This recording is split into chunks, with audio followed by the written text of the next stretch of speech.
Alright, Kira Kira caster secured, and immediately after, let's do the first impression. I don't know anything about her. Well, I guess now I know her name, but that's about it. So, yeah, let's find out. As far as I know, she doesn't have any locked ascensions or anything like that. They just wanted to save the name and the MP for when the event went live. And on that topic, I'm also going to look at her MP animation towards the end of this. So if you can look at the timestamps if you want to see me react to some of the animations. So, but first of all, we're going to do the same order as always. So, Ascensions Aesthetics first. Oh wait, the third and fourth Ascension are locked? They are locked? Oh, frick hell, dude. They always do that nowadays. God damn it. Okay, so now I guess we won't be seeing everything then. But there's the full splash of Ascension 1. This is the reveal 1-2. Sometimes they show both 1 and 2 when it comes to the reveal and the gacha banner, but this time it's just 1. Obviously the background is brand new. We already saw the sprite itself, but yeah, it's very pink. Pink and purple are the dominant colors here. Kind of pleasing to look at. Very spring vibes, of course. You think of sakura trees and whatnot for Japan. Right, let's get her up and see what's up. That was it? I thought you was gonna start speaking. Okay, well, maybe she's not very talkative, I don't know. Man, she really doesn't talk a lot. So there's not much to go on with based on her short level up lines. So let's see what the first ascension both looks like and sounds like. Here we go. This is already new stuff. Because again, we've already seen the first one.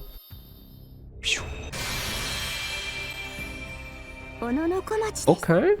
There's the name drop. It's very similar actually, but way more stuff going on now. Like the theme is still, it feels similar. And now you can clearly see the eyes and whatnot. What is that thing above her? It's like a UFO. I assume it's like a hat or whatever. Maybe a parasol as well. The oversized dress, if you will. Okay, still short level up lines though. Is this really locked? Wait a minute, did you guys lie to me? It would say it's here, right? And wouldn't it say it on the summon screen as well now that I think about it? Was I debated? Let's see. It seems it should be a normal ascension. Bro. Well, yeah, it is locked indeed.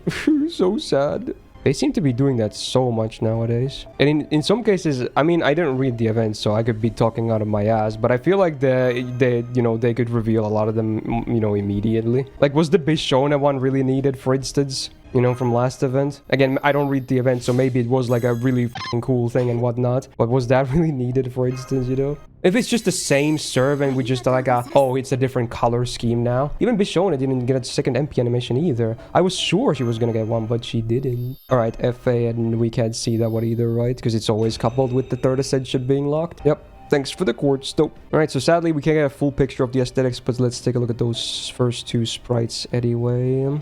Wow. That's interesting. Are those like cards at the bottom? Is she walking on cards of sorts?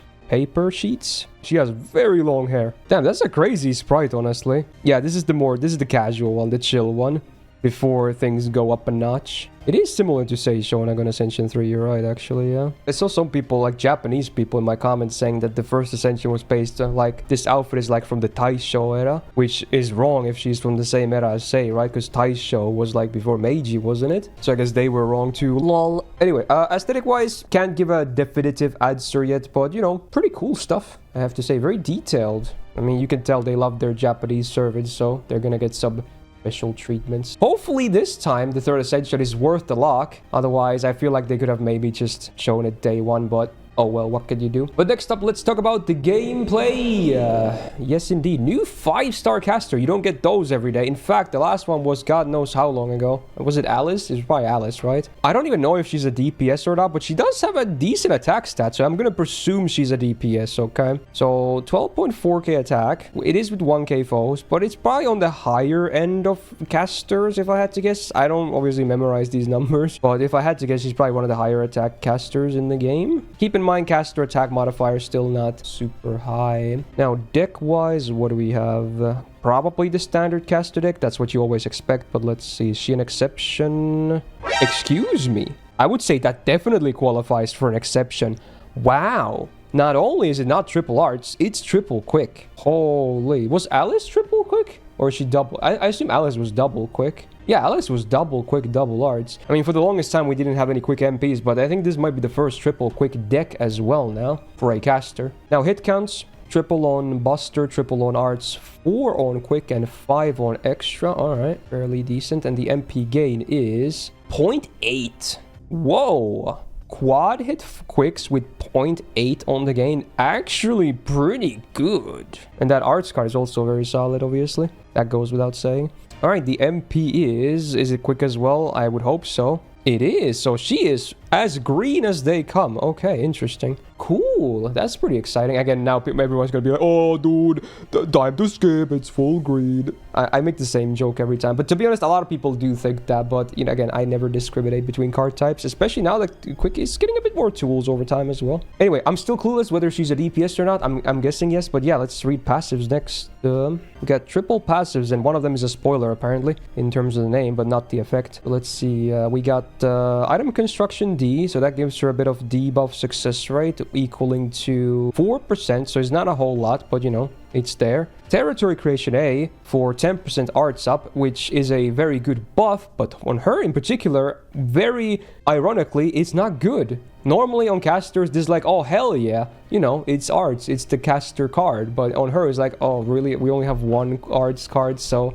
I guess that's not too impressive either then. And then question marks for flat damage. So I guess it's like a divinity effect. But then also it's like a unique one. It gives her... Is she death immune? Like instant death immune? I think that's what it says, right? Yeah, wow. So it's 225 flat damage, which no one really cares about because that's like meaningless. But hey, immune to death. Actually a divinity passive that is not useless. And the last one is the event passive, so that's irrelevant. Passives, I would say on the weaker side because the first two don't really do much for her, even if she has a lot of debuff focus. Is only 4% debuff success rate up, but instant death can be interesting. But passives, I would say a bit weak overall. Now, anti-append is against casters as well. Wow, the self-loathing apparently is real. Neutral case, even if she's a DPS, not that impressive, so that's gonna be the least important, unless she has no crit focus. But seeing as she's full green, even the crit pen probably will be a bit more worthwhile than the anti-caster one.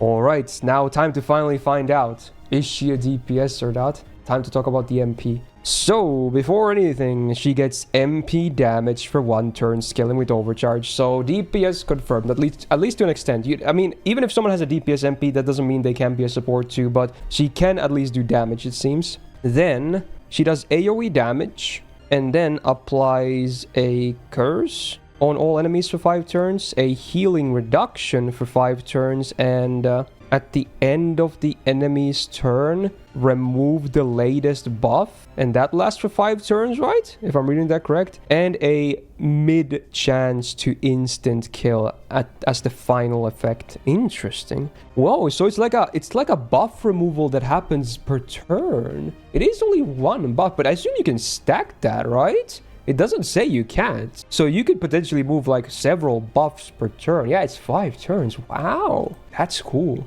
It's a 6-hit AoE, presumably pretty loopable with a 0.8 on the MP gain. Haven't even seen the skills yet, but yeah, presumably. MP damage is 20% for 1 turn before damage on base overcharge, scaling up to 60%. So pretty good scaling, actually. It's not ramp up because it's only 1 turn, but going from 20 to 60 on max is actually, that's a lot of scaling though. So OC is not terrible on her. It's a 2k curse on all enemies for 5 turns. Minus 30% healing for 5 turns, and then yeah, it removes 1 buff. Again, it's always the latest one, right? Removes 1 latest buff at the end of turn, and then a 60% chance to instant kill all enemies, which it won't be super right. It's not like Dolman levels because it's a mid chance, right? But it's all right. It's interesting, I guess. And luckily, it is after damage, so you don't have to worry about it potentially ruining loops. Thank God for that. They would never do that anymore, right? Clueless. So that's an interesting MP, I have to say. Maybe both good for farming and bosses potentially. The MP damage is nice to give you a boost for farming damage, but then all the other stuff, namely the per turn buff removal. I really like the sound of that for some bosses. I would say it's a bit maybe situational at times, especially with the curse and the healing down. The main thing I like is the buff removal thingy. It's never been implemented like that before on a friendly servant, I believe. Not even on skills, right? All right, interesting MP. Let's see the skills next. And it is a 5-star caster, so it could be something really spicy. You never know.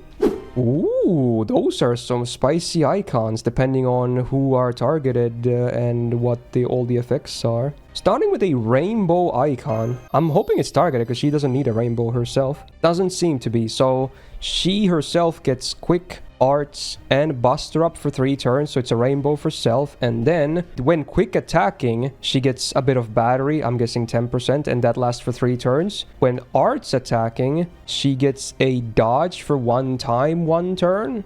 That lasts for 3 turns, that effect. And then when Buster attacking, oh, this is before damage, she gets sure hit for 1 turn, and that lasts for 3 turns. So the Buster one is the only one that happens before damage, but it doesn't really matter anyway, because the others, it's irrelevant if it's before damage or not. Alright, let's see some numbers. This is a 6-turn cooldown. It's a 20% rainbow. She gets 10% MP whenever she's using quick cards. And also, it includes the MP, right? Because it says when quick attacking. It doesn't say when quick normal attacking. If it was normal attacking, it would exclude the MP. But since it's not specified as normal, that means the MP also gives you 10% bonus refund after damaging with it. That's cool. It should be only once, though. It's not per target or anything like that, right? Actually, is it? Wait, actually, I wanna immediately figure. Does someone know? Wait, is it per target? It's like Salter. Oh, so it's like on a normal node where there's 3 enemies. It's like 30 per. Wow, I already assumed her refund was gonna be pretty decent, but damn, 30% bonus on like 3 enemies. That's spicy. Okay. Yeah, now we might be on Black Rail territory already. Okay. Anyway, the arts thingy is... the dodge doesn't scale. It's 1 time, 1 turn. And the sure hit doesn't scale. That's 1 turn flat. And again, that's before damage. So you can benefit... like, let's say the target has a dodge. Use the Buster. Then the Buster itself can also hit already with the damage. But again, it's also for 1 turn, not 1 time. So your follow-up attacks for that turn will have the sure hit benefit too. Let's say you do like BQQ, all of them will hit a dodge target. I like it, especially knowing that the quick thingy is per target, not per card. That is very nice. Pretty solid skill. We have a cooldown reduction icon. Oh, okay, let's see. 1 ally. Oh, targeted -1 turn of cooldowns. Cool. So it's in a way, it's like Izumo, right? Because I think she had a targeted 1 turn minus cooldowns too. And then I believe this is also targeted. Yeah, the target also gets Star Gather up for 1 turn, so they get some absorb. But then she herself gets battery. That's not the targeted one, right? 7 turn cooldown, so most likely you want to target it on herself, especially with the absorb, probably not making too much sense for supports. So 7 turn cooldown, the target gets 5,000 absorb. 5,000% absorb for 1 turn, so whoever gets this will get every single star for that turn, guaranteed. That's pretty cool, actually. It's a big downtime. Even if you use the cooldowns on herself, it's still like a 5-turn downtime. But yeah, that gathers every star for the target. And then she gets 50% battery. Okay, so she has a 50% battery too. I'm not even sure if she needs it, seeing as how much refund she might already have. But yeah, cool. Again, definitely Black Rail stuff, right? So now, effectively, her kit will be a, it seems to be a 676, so it could be 565 if you use the cooldowns on herself. Not bad. Alright, third skill, we got the MP damage icon. Would be kind of cool if it was AoE for some multi-core. It is not, sadly. Self MP damage up for 3 turns. She gets a power mod for against, is it ghosts? Then anti-evil for 3 turns and shadow servant for 3 turns. Okay, so it's a bunch of power. It's like say again, yeah. Oh, undead. Yeah, that makes sense. Oh yeah, well, every ghost is undead, right? So yeah, I just had too much. Yeah, it's more vague than that. Yeah, that makes sense. 6 turn cooldown. Let's see numbers. The most important thing, the MP damage, 30% for 3 turns. Then all the power mods, the anti-undead, the anti-evil, and anti-shadow servants are 50% each. So potentially you could have 150%, but is there, I'm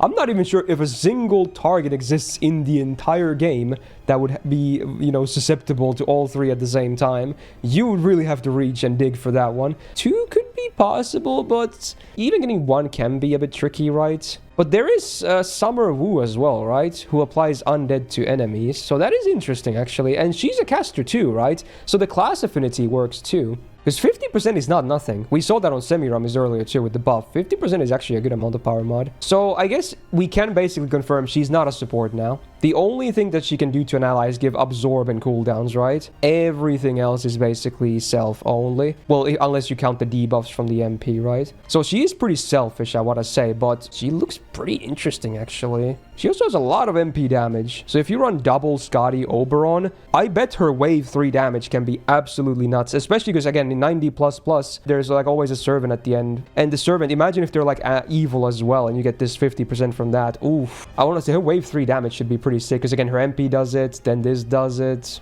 Then you get the Oberon buff. It's honestly more simple as a kid than I thought. All right, before I give you my, you know, final thoughts, let's take her for a spin, see some animations and whatnot. Rainbow. It makes sense. She gets a rainbow buff. Oh, she's scribbling away. I'm gonna start with the MP, and then on next waves we can do face card change. All right, first time MP, let's go. Has her own theme, that's nice. Oh, it's like the other authors, like Murasaki. The tree. Wow, that is a detailed close-up. Oh, they get like Sakura petaled. Honestly, it's nothing too like crazy when it comes to like what it does visually, but man, does it look pretty though.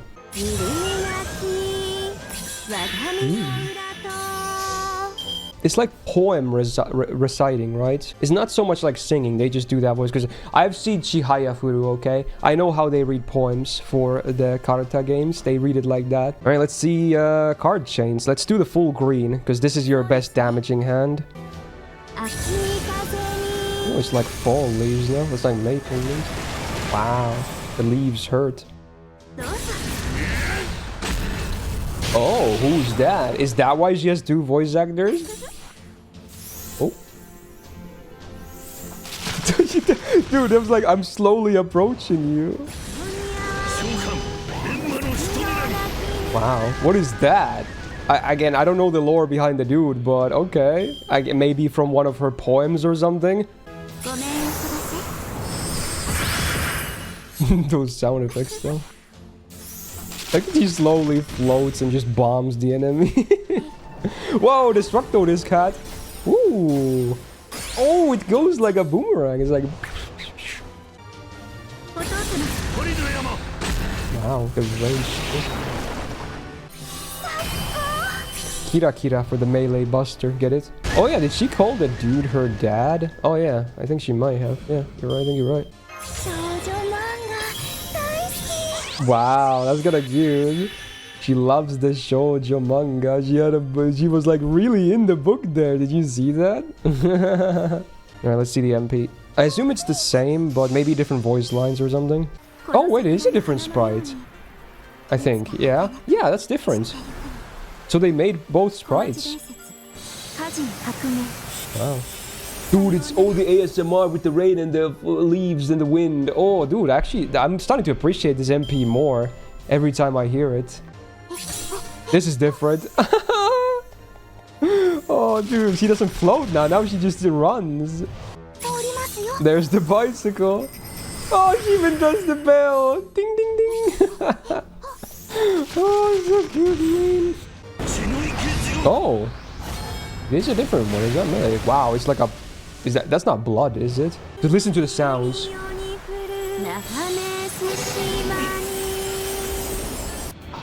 That's nice. That's nice, man.